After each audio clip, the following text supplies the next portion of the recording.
예배 시작하겠습니다. 찬송가 549장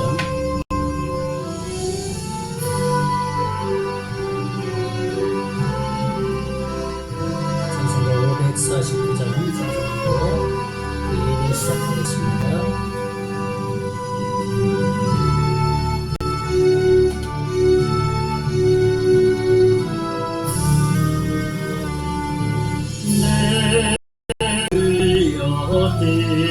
때로 행하시옵소서. 원망과 영혼을 다 주께 드리니 이 세상 돌아간 줄 인도하시고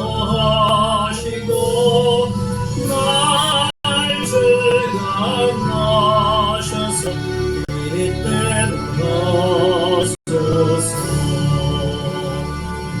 내 주여 뜻대로 행하시옵소서. 큰 심중에도 낙심케 마소서. 주님도 배우는 기도하셨네. 날 주관하셔서 이때 하소서. 내 주여 뜻대로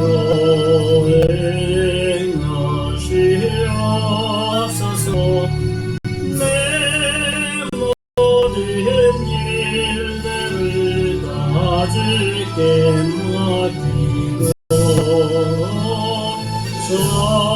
저천성 향하여 고요히 가는 인살된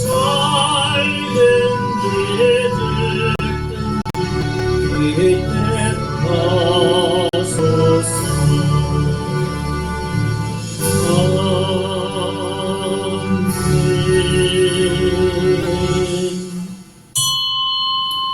우리 시간 되었으므로 하나님 앞에 주일 예배 묵상으로 드리겠습니다. 하나님은 영이시니 예배하는 자가 영과 진리로 예배할지니라. 아멘.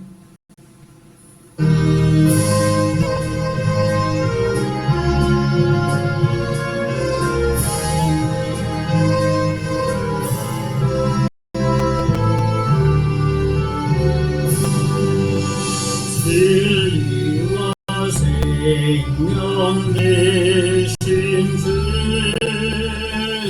몸을 바치옵니다. 믿음과 소망 사랑에 한마음 내게 하소서.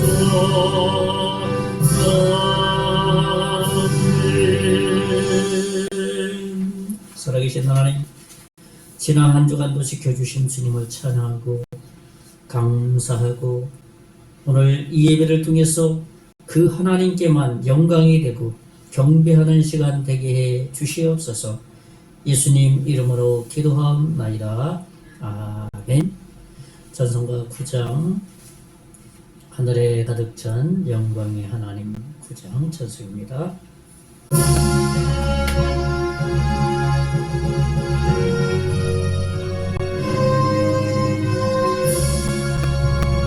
하늘에 가득 찬 영광의 하나님, 충만한 존귀하신 하나님, 생명과 빛으로 지혜와 권능으로 언제나 우리를 지키시는 하나님,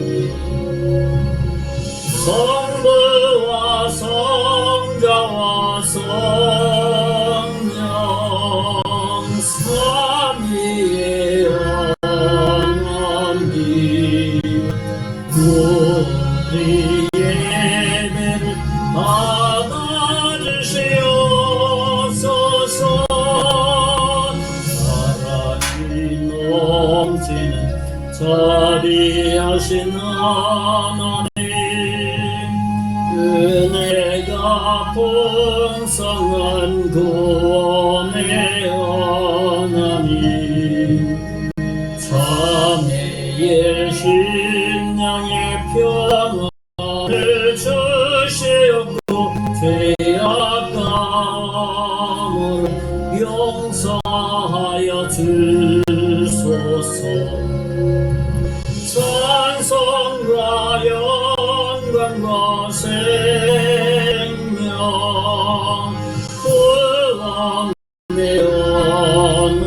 하나님, 우리 예배를 받아주시옵소서. 연약한 심령 굳게 세워주시고 꾸준한 마음을 지혜롭게 하시고 주의 뜻 받들어 참되게 살아가며 주 말씀 따라서 용감하게 하소서. 권능과 지혜와 사랑 은혜의 하나님, 예배를 받아주시옵소서. 주 앞에 나올 때 우리 맘 기쁘고 그 말씀 힘되어 새 희망이 솟는다. 또한 넓은 너에게 하시옵고 영원히 되어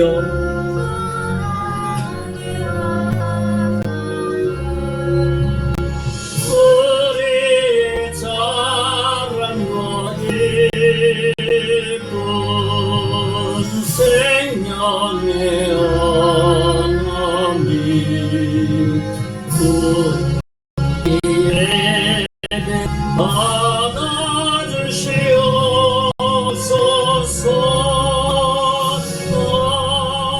아멘. 이 성경교도 시편 108편 주보에 있는 대로 이 말씀 서로 교독하는 시간 갖겠습니다. 하나님이여, 내 마음을 정하였사오니 내가 노래하며 나의 마음을 다하여 찬양하리로다. 이파야 수고마 될지어다. 내가 새벽을 깨우리로다. 여호와여, 내가 만민 중에서 주께 감사하고 뭇사람 중에서 주를 찬양하오리니 주의 인자하심이 하늘보다 높으시며 주의 진실은 궁창에까지 이르나이다. 하나님이여, 주는 하늘 위에 높이 들리시며 주의 영광이 온 땅에서 높임 받으시기를 원하나이다. 다 같이 주께서 사랑하시는 자들을 건지시기 위하여 우리에게 응답하사 오른손으로 구원하소서. 아멘. 우리 사도신경으로 우리의 신앙을 고백합니다. 전능하사 천지를 만드신 하나님 아버지를 내가 믿사오며 그 외아들 우리 주 예수 그리스도를 믿사오니 이는 성령으로 잉태하사 동정녀 마리아에게 나시고 본디오 빌라도에게 고난을 받으사 십자가에 못 박혀 죽으시고 장사한 지 사흘 만에 죽은 자 가운데서 다시 살아나시며 하늘에 오르사 전능하신 하나님 우편에 앉아 계시다가 저리로서 산자와 죽은 자를 심판하러 오시리라. 성령을 믿사오니 거룩한 공예와 성도가 서로 교통하는 것과 죄를 사하여 주시는 것과 몸이 다시 사는 것과 영원히 사는 것을 믿사옵나이다. 아멘. 우리 찬송가 218장 찬송하시면서 하나님 앞에 헌금 드리는 시간 갖겠습니다. 218장.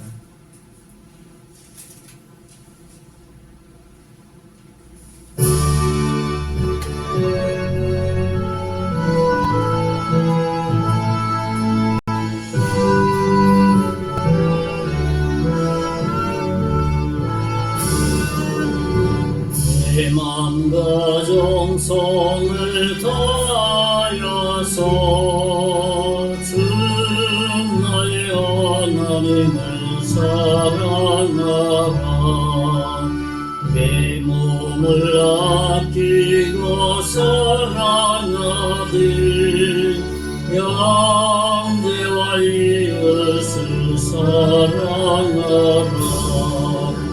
주께서 내게 명하시니 그 명령 따라서 살아가리. 널 미워해지는 원수라도 언제나 너를 앞에 사랑하라. 널 핍박하는 자리에서도 신실한 마음으로 복을 빌라. 주께서 내게 명하시니 그 명령 따라서 살아가리.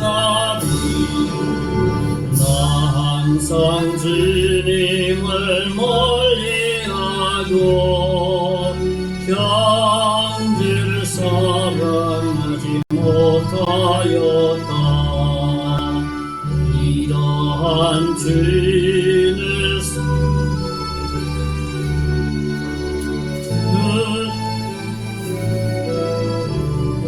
그으셨다.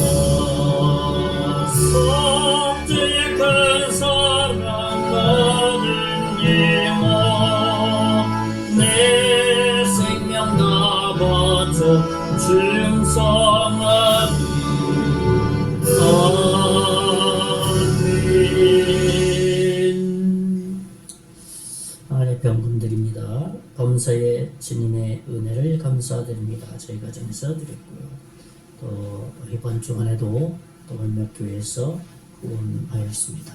잠깐 드린 헌금을 위해서 기도합니다. 하나님, 태초에 천지를 창조하신 하나님, 이 우주 만물이 다 주님의 것임을 저희들이 믿고 알기에 모든 것을 그럼에도 우리에게 맡겨주시고 청지기의 사명을 감당하게 해주셨습니다.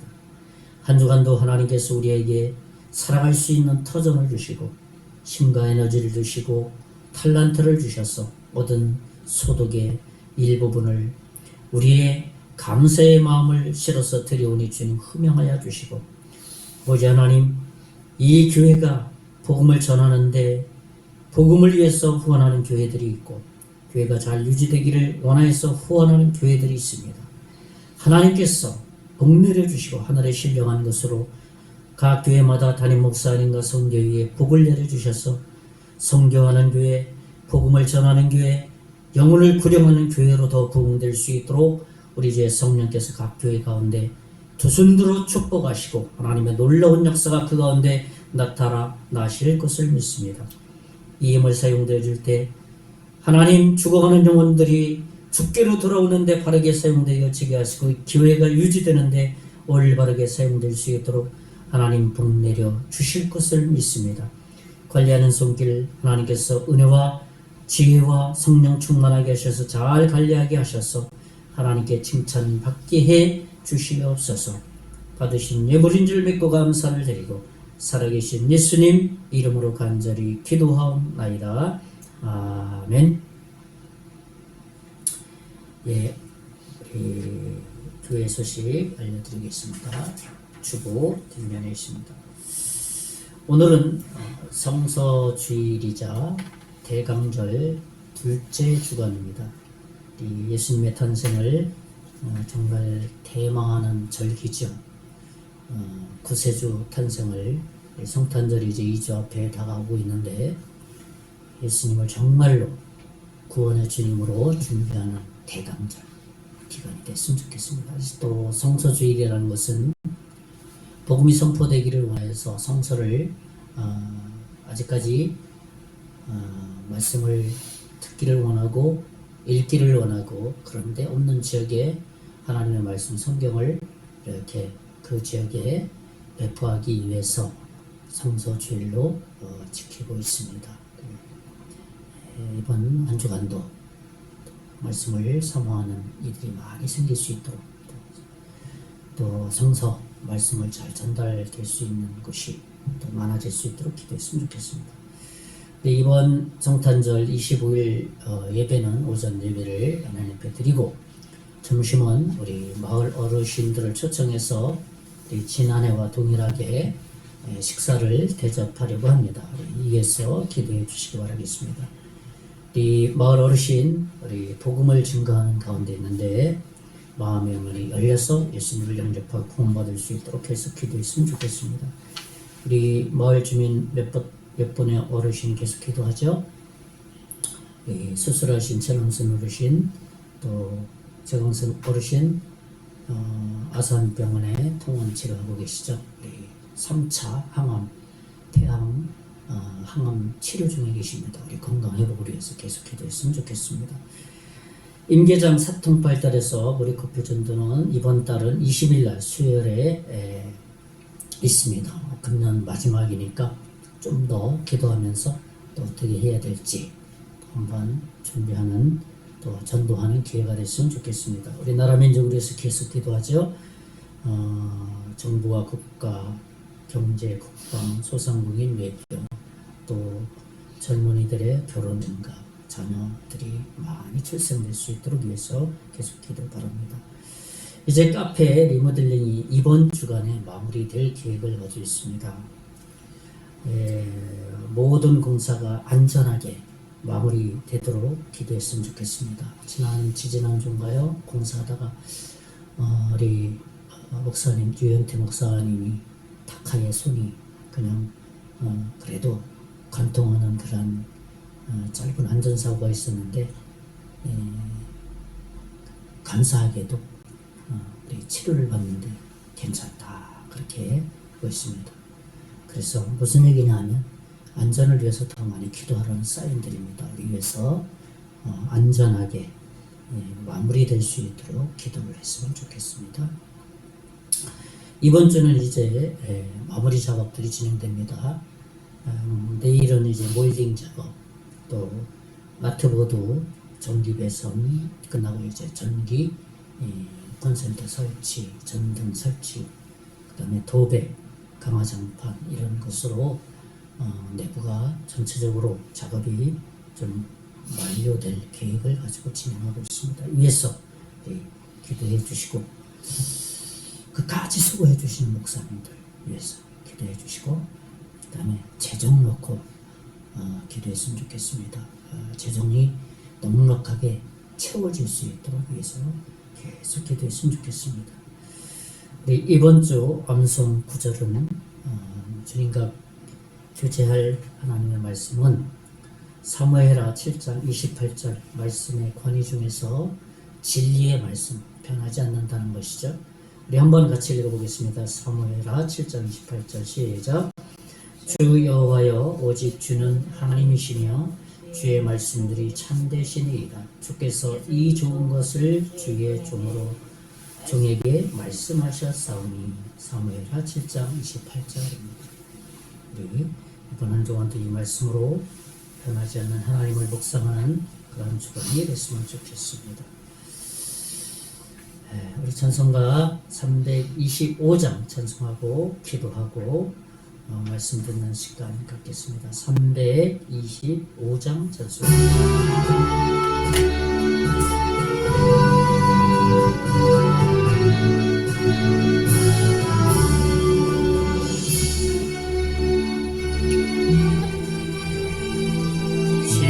영원하도 없네 기쁨의 근원 되시는 예수를 위해 삽시다.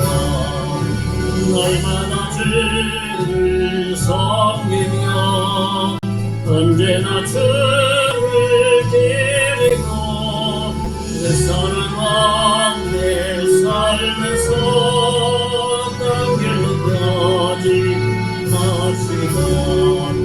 이 세상 사는 동안에 주 이름 전파하면서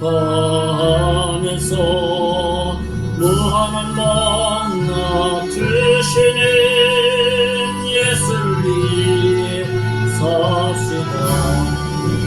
날마다 주를 섬기며 언제나 죄를 기리고 그 사랑 안에 살면서 딴 길로 가지 마시고 이 세상 친구 없어도 예수는 나의 친구니 우리 아니를 버리고 예수를 위해 사시나 날마다 죄를 섬기며 언제나 죄를 기리고 그 사랑 안에 살면서 딴 길로 가지 마시고 주께서 심판하실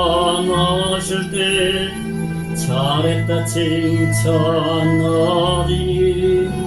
이러한 상급 받도록 예수를 위해 삽시다 날마다 죄를 섬기며 언제나 죄를 기리고 그 사랑 안에 살면서 딴 길로 가지 마시고 잠깐 기도하겠습니다. 기도합니다. 하나님, 지난 한 주간도 지켜주신 주님의 은혜를 참으로 감사를 드립니다. 주의 은혜가 아니면 어떻게 한 주간 살아갈 수 있었겠습니까? 다 주님의 은혜입니다. 하나님, 한 주간도 우리의 삶 가운데서는 여러 가지 일들이 있었습니다. 우리가 알고 있었던 일, 우리가 모르고 지나간 일, 수많은 일들이 아버지 하나님이여 스쳐 지나간 한 주간이었습니다. 그러나 그 중에서도 하나님 저희들을 붙들어 주시고 지키시고 보호하시고 인도해 주셨습니다. 그 하나님 예배하기를 원하오니 주님 홀로 영광 받아 주시옵소서. 특별히 이 나라 민족을 긍휼을 베풀어 주시고 복음에 빚진 나라입니다. 세운 대통령을 중심하여서 정치인들, 공무원, 국민에 이르기까지 하나 되어서 나라 경제가 부흥되게 하시고 사회가 안정되어질 수 있도록 하시고 도덕 윤리가 아버지 바로 설 수 있도록 인도해 주시옵시고 그래서 안정된 나라, 이런 나라 분위기 가운데 복음을 증거하면 수용적인 그러한 분위기로 만들어 주시기를 원합니다. 이를 위해서 한국교회가 기도하게 하시고 지도자들이 깨어서 근신하게 해 주셔서 하나님의 말씀을 생명의 복음을 바르게 선포하게 하시고 말씀으로 성도들을 잘 양육하여서 세상의 빛과 소금의 역할을 감당할 수 있도록 인도해 주실 것을 믿습니다. 특별히 아버지 하나님 송계리 지역에 하나님께서 오래전부터 이 지역의 영혼들을 주님 맡겨주셨는데 지금 이 시대에 하나님 맡겨준 사명 역시 잘 감당할 수 있도록 하시고 이 지역과 임계면 일대에 복음을 증거할 수 있는 이 사명을 잘 감당할 수 있도록 주여 인도해 주시기를 원합니다. 하나님 말씀을 듣겠사오니 전하는 자 듣는 자 동일이 하나님의 은혜 가운데 거할 수 있도록 복 내려 주시옵소서. 듣고 감사하고 살아계신 예수님 이름으로 간절히 기도하옵나이다. 아멘. 예, 반갑습니다.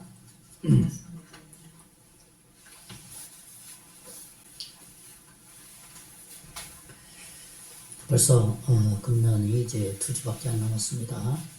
2023년이 벌써 저물어가고 있고 2024년이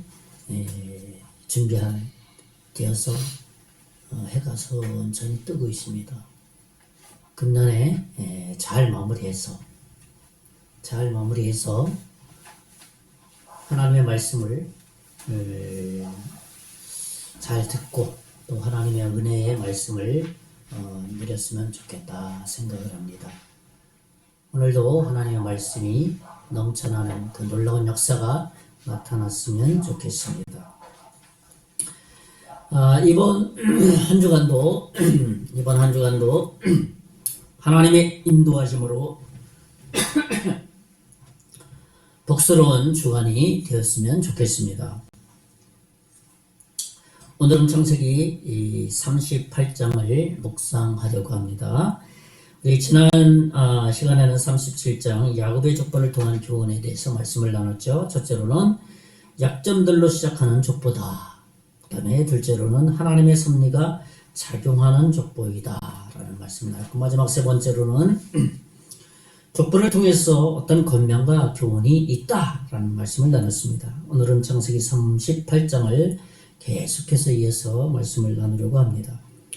사실 38장은 부끄러운 장면이 있는 그대로 성경은 기록하고 있습니다. 이 내용을 우리가 좀 읽고 묵상해 보면 이 며느리와 동침하여 자녀를 얻는 그러한 내용입니다.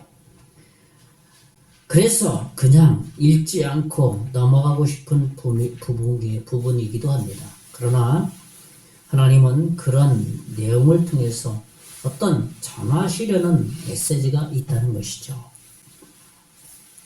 우리가 생각해야 될 것이 있죠. 우리가 생각해야 될 것은 무엇이냐면 하나님의 백성의 역할은 어떤 것이냐.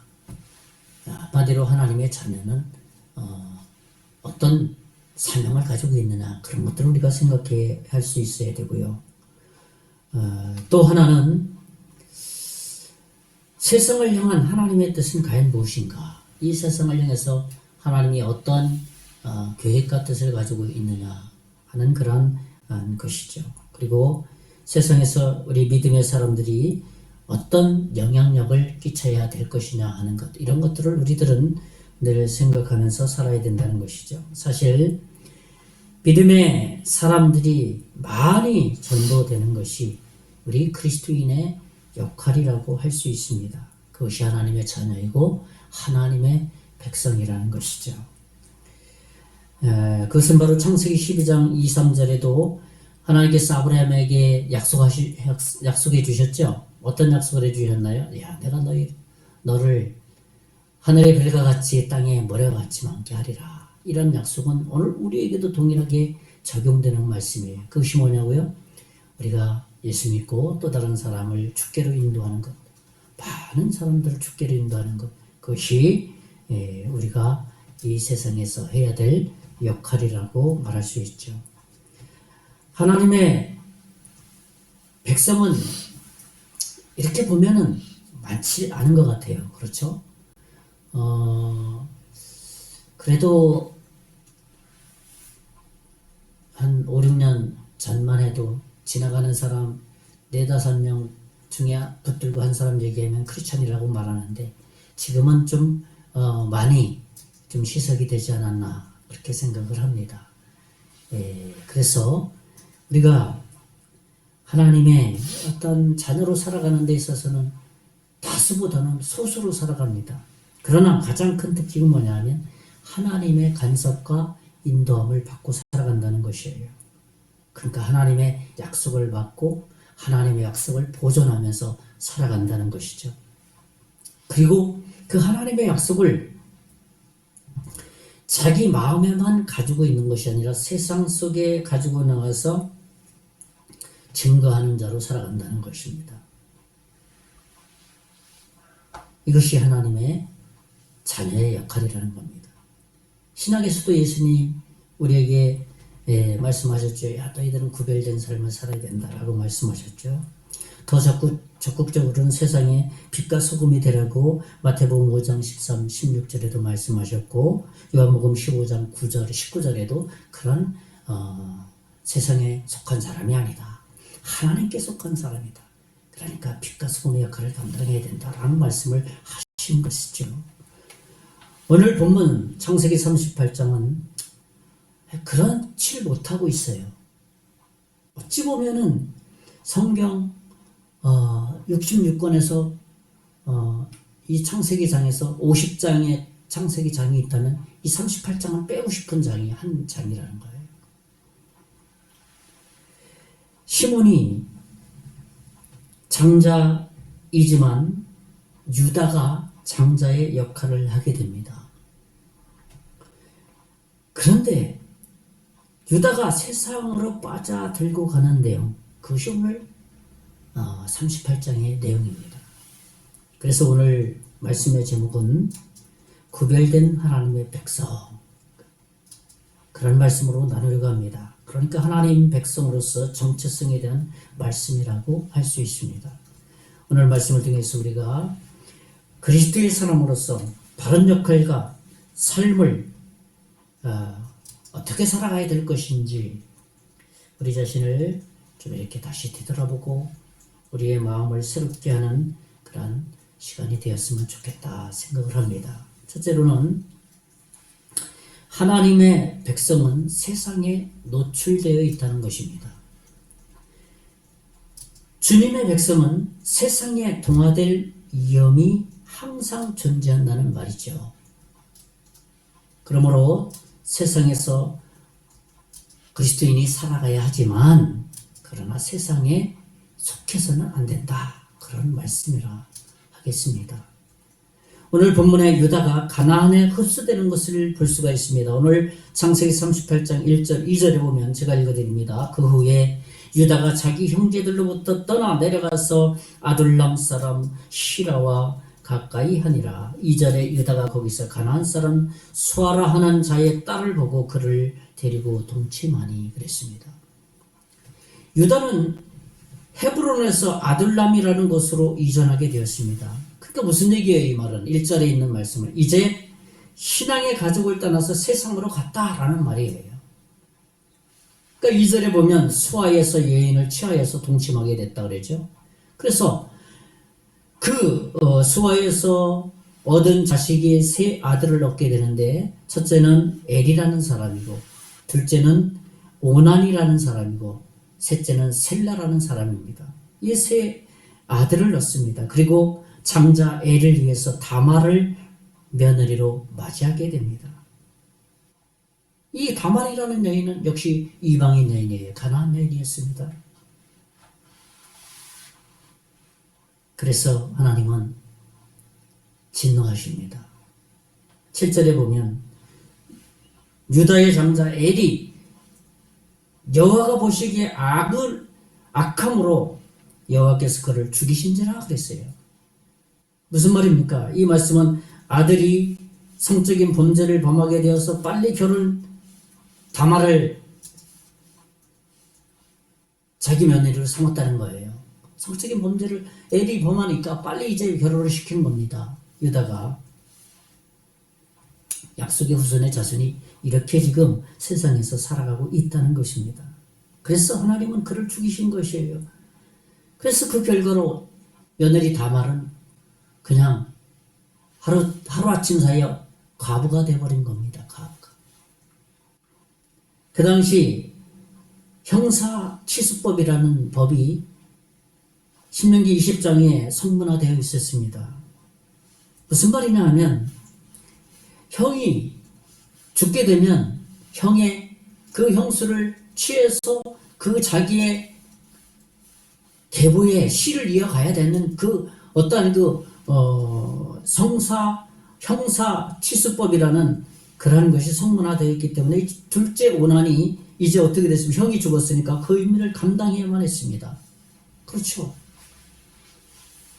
그래서 오난이 형수에게 들어갈 때마다 형의 자손, 내가 형의 자손을 낳기 싫어해서 항상 하나님의 그 어떤 법을 지키지 않은 거예요. 9절의 말씀을 보면 제가 읽어드립니다. 오난이 둘째죠.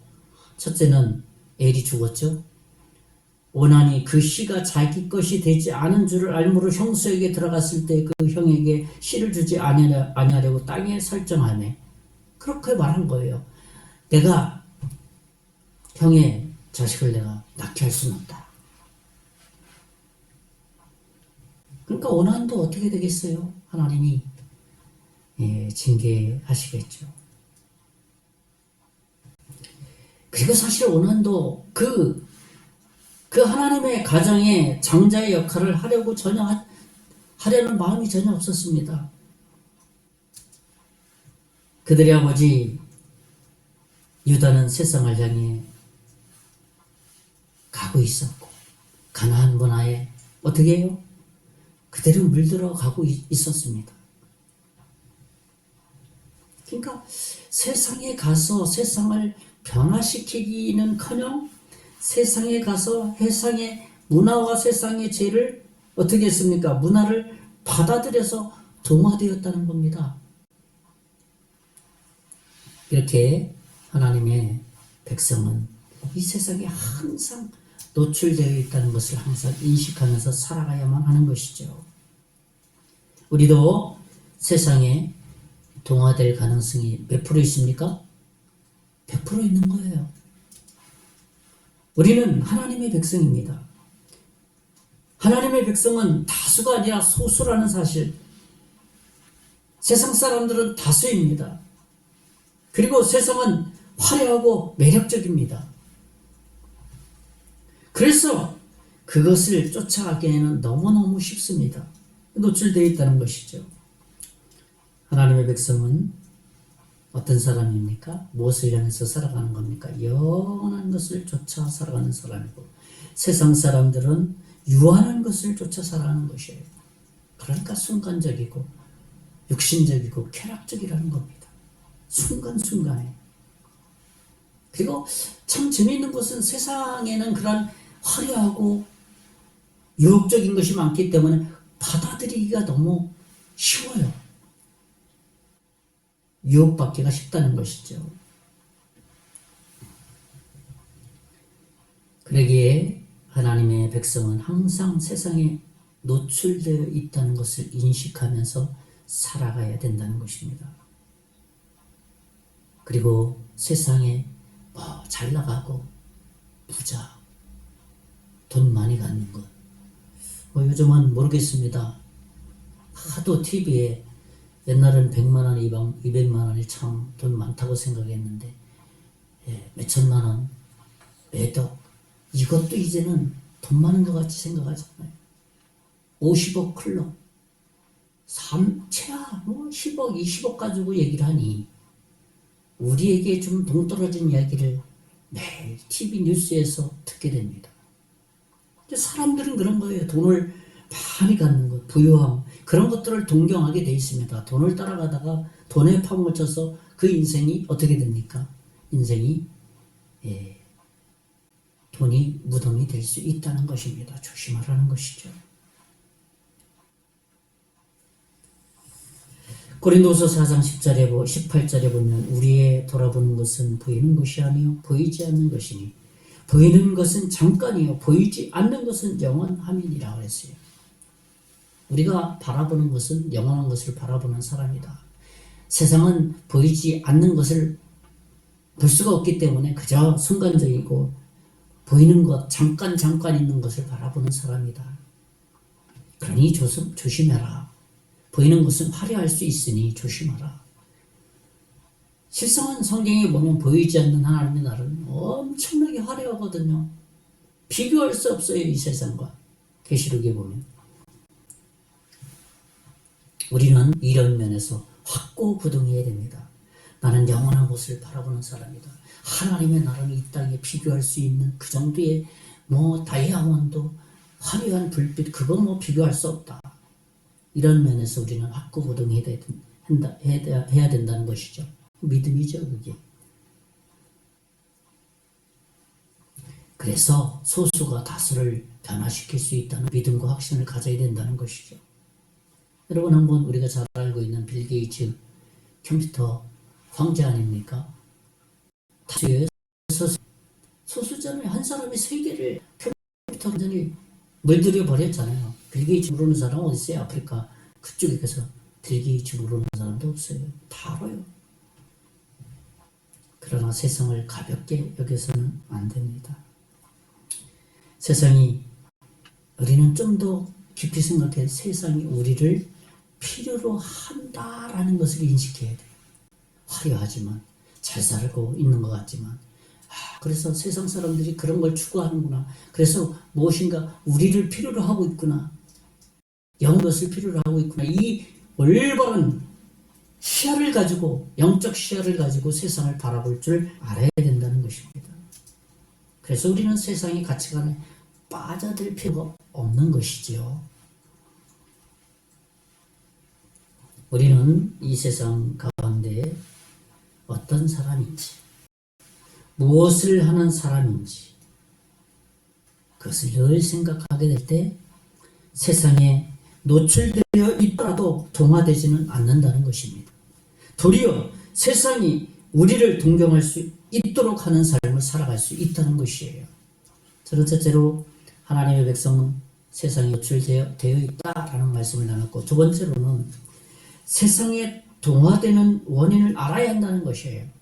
우리가 왜 세상에 동화되느냐, 이 원인을 분명히 짚고 넘어가야 된다는 것이죠. 첫째로는 뭐냐면 신앙교육이 소홀할 수 있다는 것이에요. 유다는 자녀들 교육에 있어서 무기력했던 것 같습니다. 그러니까 아버지와 자식 간의 관계가 좋지 않았다는 것이죠. 아버지와 아들의 문제가, 즉 그 사이에 어떤 문제가 있었다는 것이에요. 유다도 세상에 빠져들어가고 있었고, 가나안에 아들들도 말이야, 뭔가 아버지의 말에 뭔가 권위가 없어요. 신앙의 본이 되지 못했다는 것이죠, 아버지가. 그래서 아버지가 어떤 영적으로 권면을 해도 아들들은 말이야, 그냥 거짓고 네 알았어요, 아버지나 잘하세요, 뭐 그렇게 속으로 얘기했겠죠. 그래서 신앙생활하는 데 있어서 영적인 권면, 신앙교육이 그래서 중요하다는 것입니다. 그렇잖아요. 두 가지 측면이에요. 하나는 하나님 말씀을 잘 권면해서 가르치고 말씀 가운데 거하게 하는 것이고, 둘째는 뭐냐면 믿음의 부모가 하나님 말씀대로 순종하고 따라가는 모습을 자녀들에게 잔잔하게 보여주는 거예요. 이 두 가지가 같이 걸어가게 될 때 자녀들은 영적인 권면을 받아들이게 되고, 야, 우리 부모가 신앙생활을 하는 것 같은데 개판으로 사는구나. 자녀들이 다 알아요. 야, 우리 부모님이 하나님 말씀대로 그대로 그래도 순종하면서 살고 하시는 거. 거기서 감동이 되는 겁니다. 거기서 성령께서 거기서 역사한다는 것입니다. 그래서 우리는 하나님의 말씀을 가르치고 증거하는 영적 지도자들의 하나님 말씀의 권면을 잘 들어야 될 필요성이 여기 있어요. 왜냐하면 각 사람이 완전한 자로 세워지기를 원하는 마음에서 하나님 말씀으로 세워주려고 쓰기 때문에 그렇습니다. 성경은 마치 자기가 회개할 자처럼 그 성도 한 사람 한 사람을 말씀으로 중요하게 생각하고 돕고 섬기기 때문에 영적 지도자들을 향해서 가지고 있는 태도는 참 소중하게 가지고 있어야 된다. 그렇게 성경은 권면하고 있습니다. 제가 말씀을 한번 읽어드립니다. 히브리서 13장 17절의 말씀을 보면 너희를 인도하는 자들에게 순종하고 복종하라. 저희는 너희의 영혼을 위하여 경성하기를 자기가 회개할 자인 것 같이 하느니라. 저희로 하여금 즐거움으로 이것을 하게 하고 근심으로 하게 말라. 그렇지 않으면 너희에게 유익이 없느니라 그랬어요. 그렇죠? 하나님 말씀을 권면하는 영적 지도자들의 권면을 잘 받고 그 말씀대로 순종하면서 살아가게 될 때 그 부모로서 그 영적인 영향을 받아서 자녀에게 교육이 자연스럽게 흘러내려간다는 것입니다. 저는 둘째로 세상에 동화되는 원인, 첫째 뭐라고 그랬습니까? 신앙 교육이 소홀할 수 있다. 여기에 문제가 생길 수 있다. 그런 말씀을 나눴습니다. 두 번째로는 뭐냐면 영적인 교제권에서 떠나는데 문제가 있다는 것이에요. 유다가 그 가정을 떠났습니다. 그 말은 무슨 말이에요? 믿음의 공동체, 그러니까 교제권에서 벗어났다는 것을 말하고 있는 겁니다. 그래서 유다는 믿음의 공동체에서 떠나니까 이제 마치 굽이 풀린 망아지처럼 마음대로 막 살 수 있다, 그런 생각으로 살고 있는 거예요.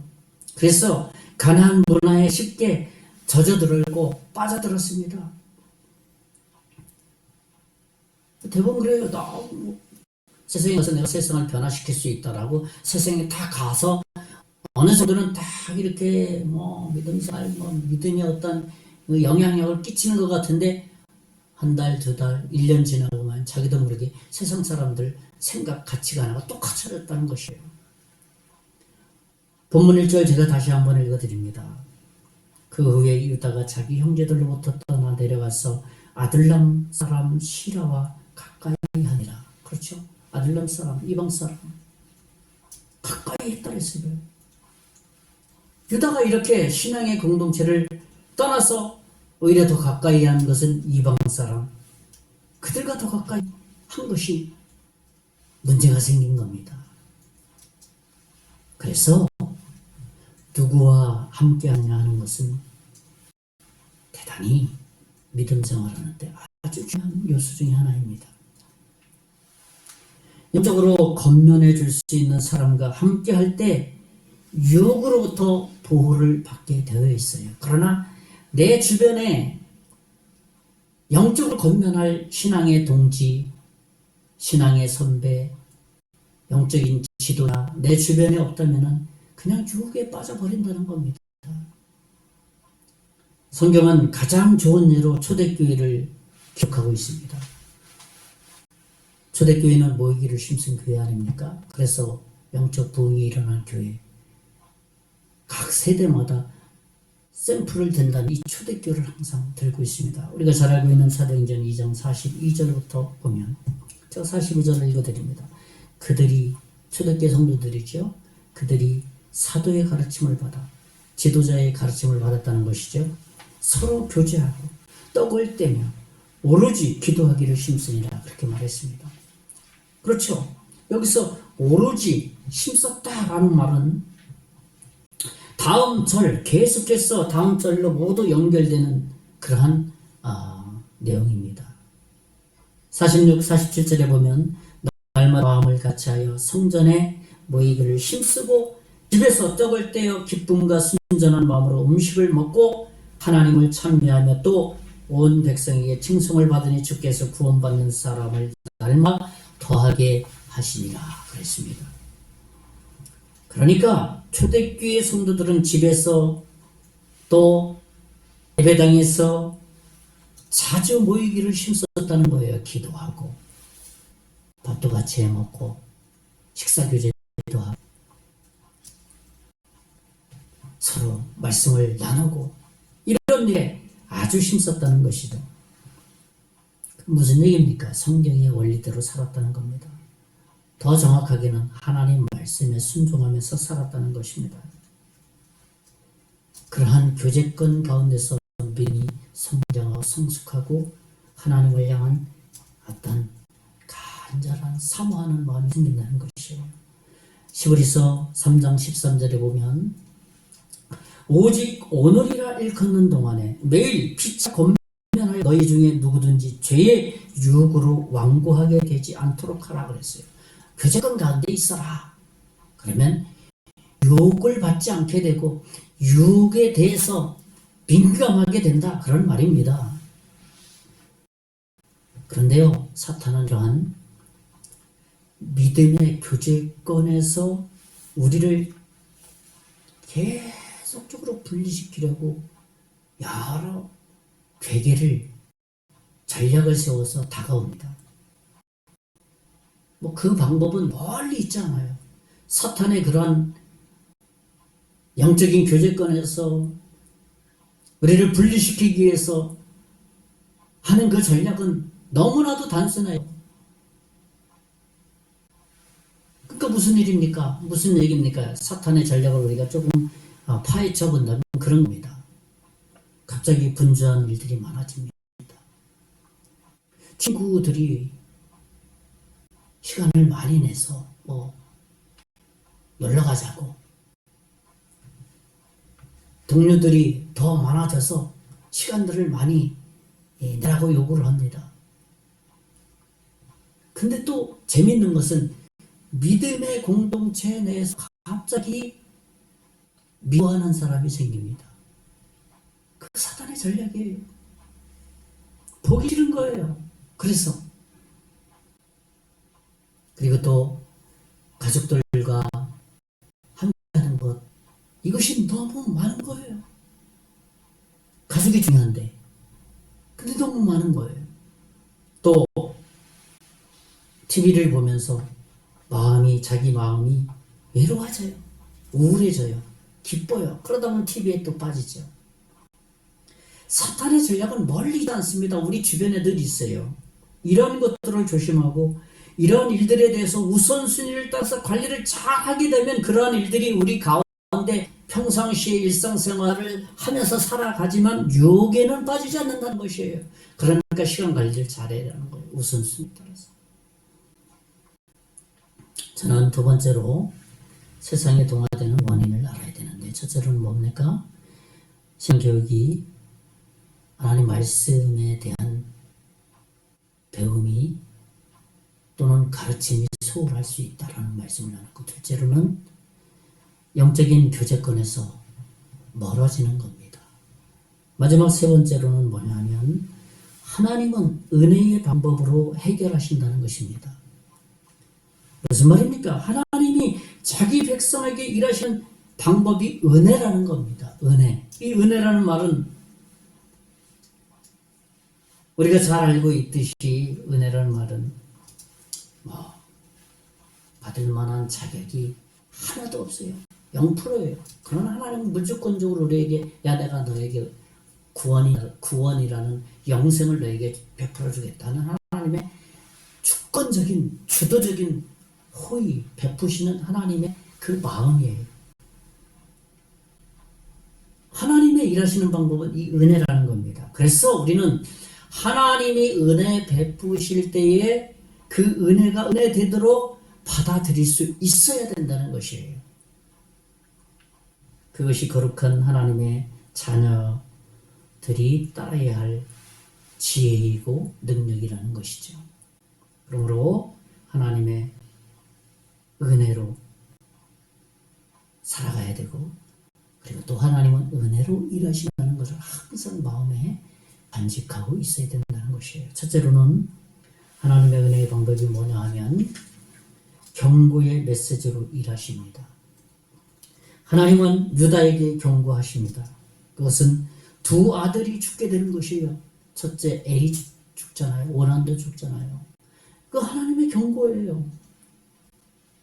그 후에는 자기도 모르는 사이에 자기 며느리와 동침해서 자녀를 낳게 되는 거 아니에요. 그것을 알고 깨달았습니다.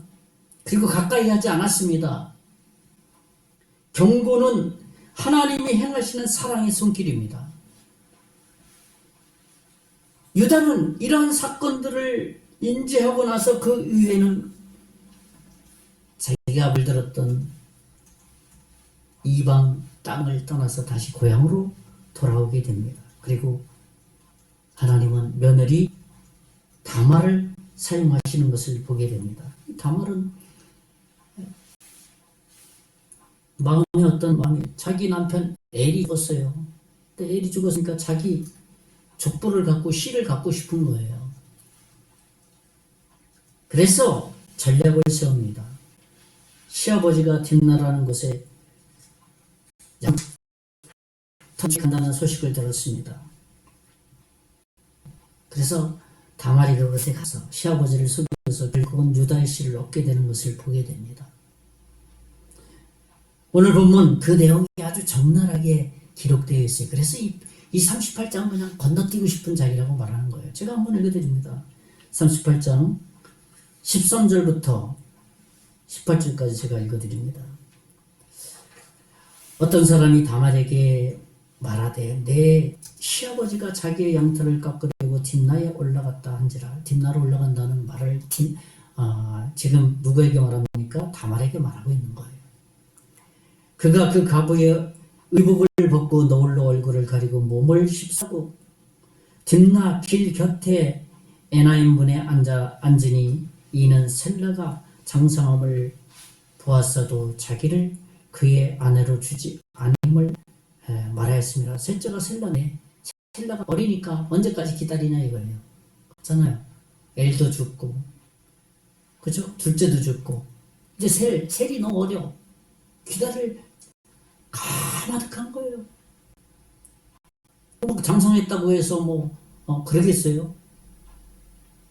그것을 알은 다말이 시아버지를 속여서 내가 내 남편의 씨를 자녀를 생산해야 되겠다 해서 지금 이렇게 시아버지가 올라간 것에 올라간 거예요.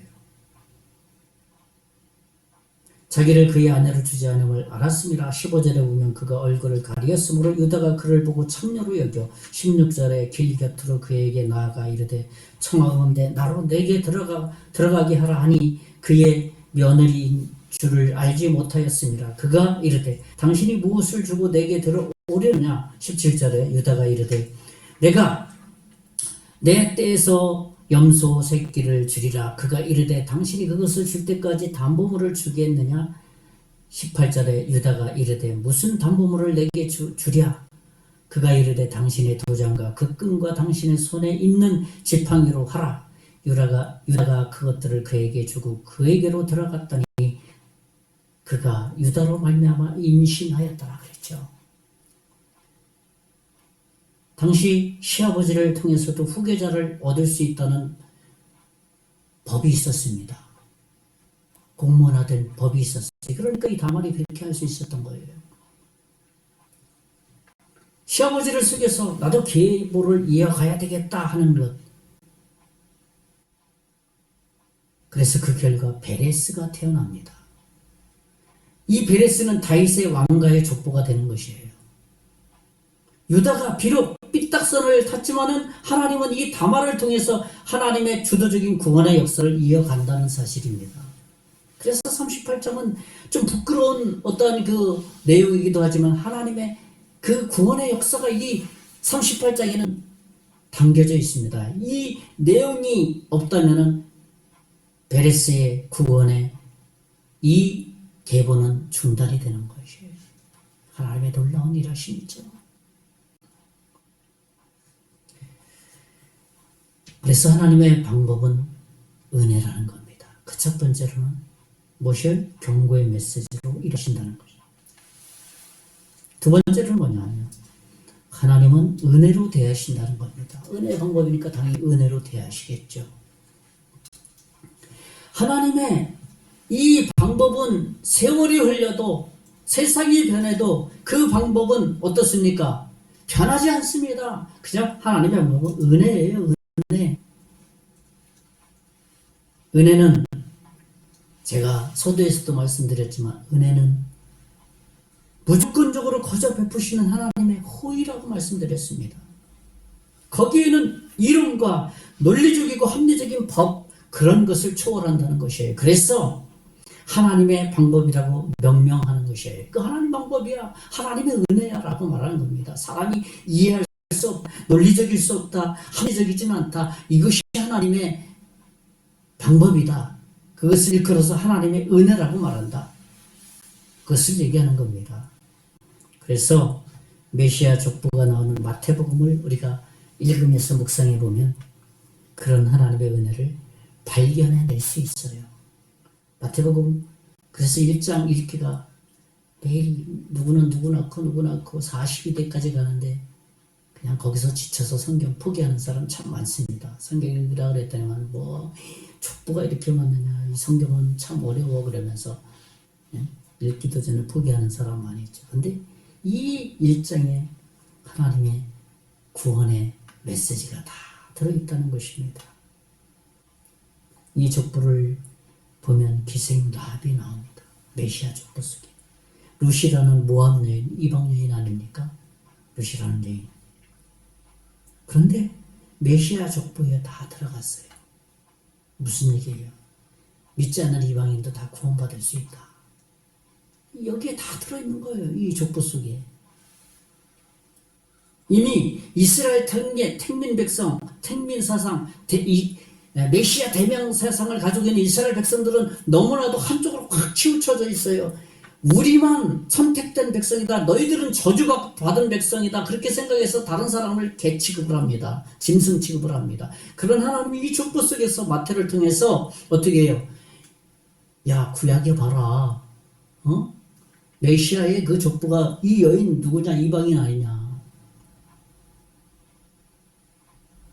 족보 속에 다 구원의 메시지가 다 담겨 있는 것이죠. 그래서 창세기 38장은 어떤 한 면은 설교하기 껄끄러운 내용이기에 설교자들은 이 설교 본문 택하기를 굉장히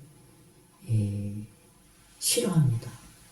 그래서 어떤 설교자들은 38장을 그냥 건너뛰고 39장으로 그냥 강의하는 애들도 없잖아 있습니다.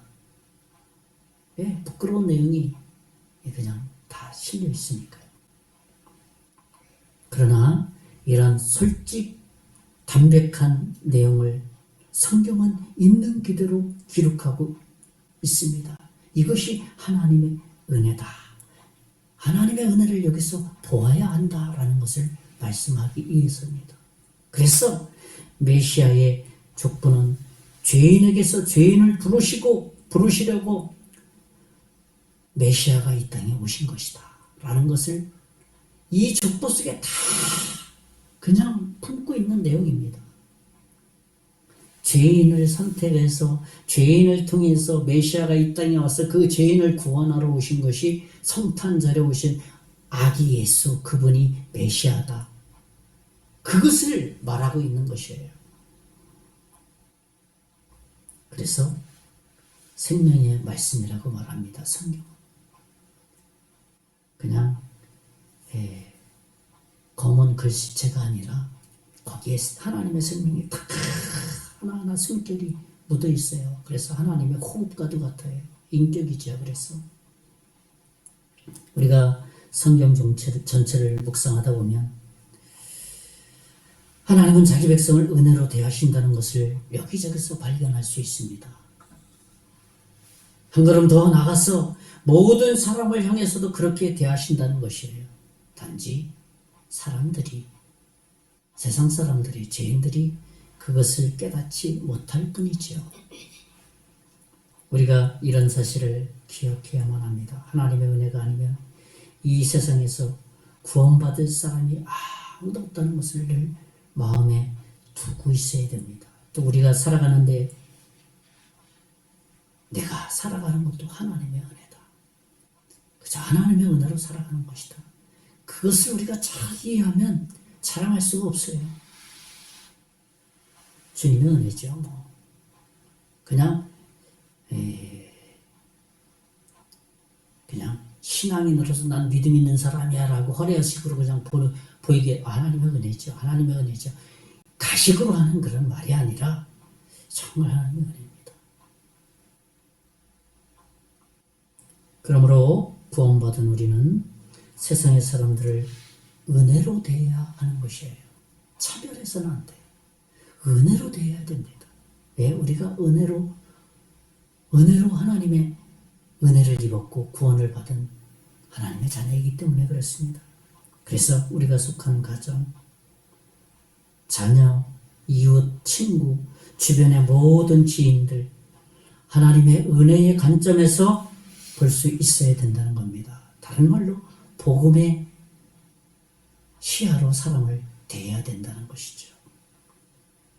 그리고 은혜의 하나님을 세상에 전해야 된다는 그것이 우리가 세상에서 해야 될 역할이라는 것이죠. 이제 말씀을 정리합니다. 저는 오늘 구별된 하나님의 백성에 대해서 말씀을 나눴습니다. 첫째로는 하나님의 백성은 항상 세상에 노출되어 있다는 사실을 인지하고 살아야 된다라는 말씀을 나눴고, 둘째로는요, 세상에 동화되는 원인을 우리가 알아야 된다라는 말씀을 나눴고요. 마지막 세 번째로는 하나님의 방법은 은혜다. 은혜로 모든 문제를 해결해 가시는 분이다 라는 것을 말씀 나눴습니다. 이번 한 주간도 하나님의 은혜의 방법을 우리의 삶 속에서 발견함으로써 우리의 삶이 주 안에 거하는, 주 안에서 승리하는 이번 한 주간 되시기를 예수님의 이름으로 축원의 말씀을 드리겠습니다. 기도하겠습니다. 살아계신 하나님,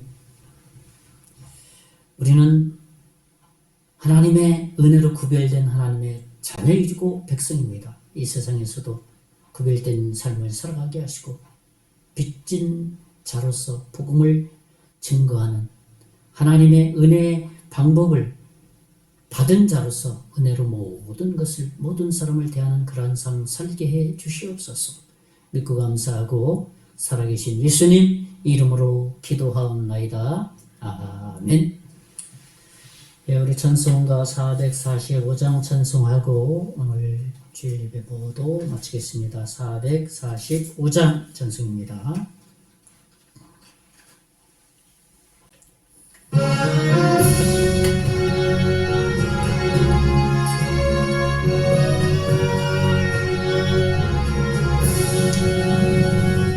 세상을 넘어 한국에 가도 빛 가운데로 걸어가면 주께서 항상 지키시기로 약속한 말씀 변치 않네. 하늘의 영광 나의 맘속에 자고로 넘쳐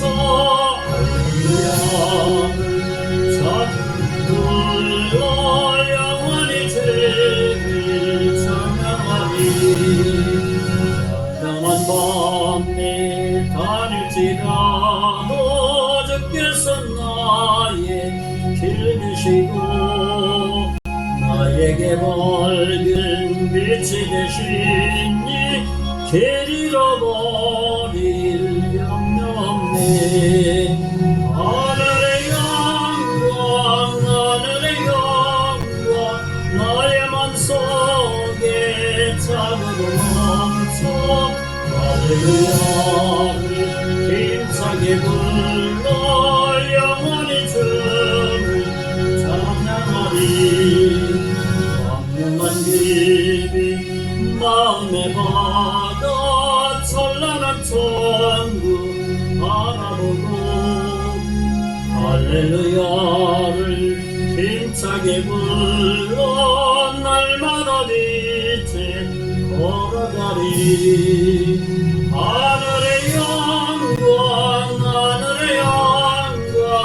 나의 맘속에 자고로 넘쳐 할렐루야를 힘차게 불러 영원히 주를 찬양하리. 기도하겠습니다.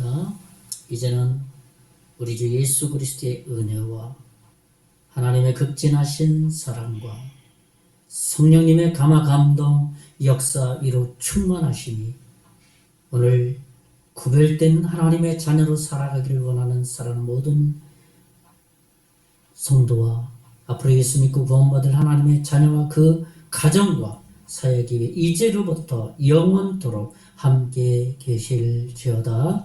아멘. 예, 예배 모두 마쳤습니다. 이번 한 주간도 주 안에서 승리하시기 바라겠습니다.